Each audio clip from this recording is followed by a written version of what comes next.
Hi, my name is Margie Pearse. I have an engineering background as well as a nursing background, particularly in medical surgical nursing. And I currently use that in my position as quality control team lead in a clinical IT company.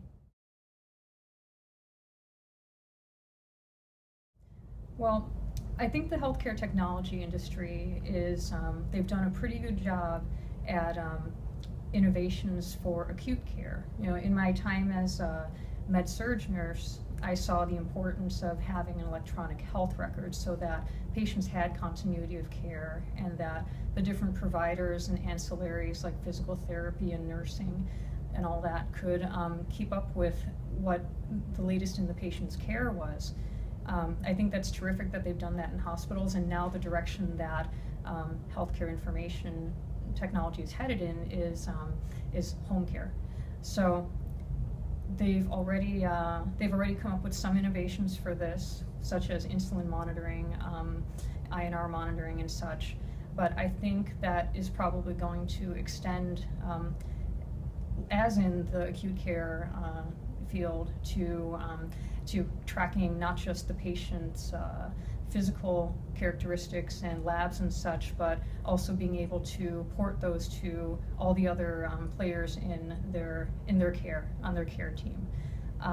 So not just the doctors, but also nurses, home care nurses, physical therapists, speech therapists, anyone who's involved in the patient care.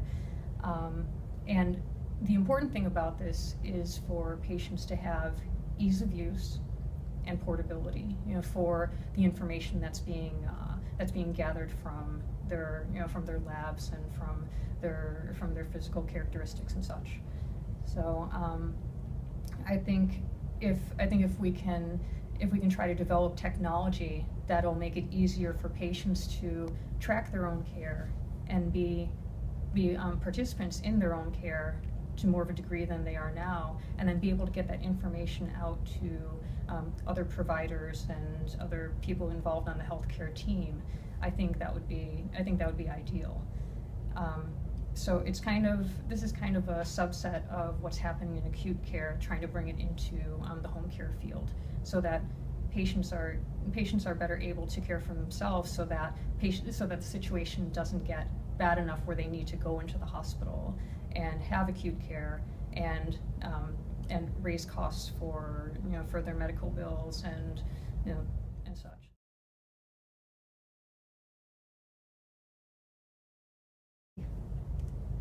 I think one innovation that's actually up and coming is the use of nanotechnology.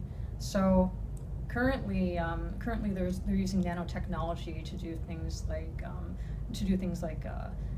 fight cancer and to monitor and even give medications. So I think that's what's going to come down the pike. In fact, you know, just one example, I saw an article that cited a study where there were microchips that were used to deliver medication for osteoporosis, and that seemed to be a very effective and fairly low risk way to make sure that women were getting the proper medication and the proper dosage for treating osteoporosis on a regular basis.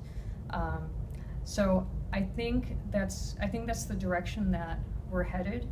I get the feeling that sometime in the future that there will be things like microchips that will contain all the patient's information and that can be implanted somewhere under the skin, and that can be read by certain devices in doctors' offices or other ancillary offices and transmit that data to a central warehouse. And then all the other providers that a patient would see would have to have some sort of reader for that data. So I think that would be something coming down the pike, just because it's so much easier than patients trying to either remember their data or carry it with them, or even to try to use the existing technology that's out there, because existing technology right now is not foolproof. So depending on the systems that different providers and different team members are using, they may or may not be able to read patient data.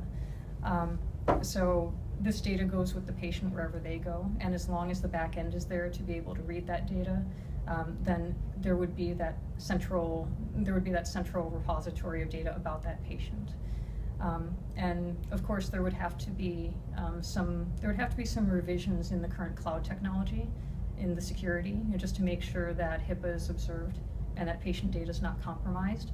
But I think with the advances that they're making now with transmitting patient data and lab results and such, I think that's being worked on currently. So that would be part of the implementation of this.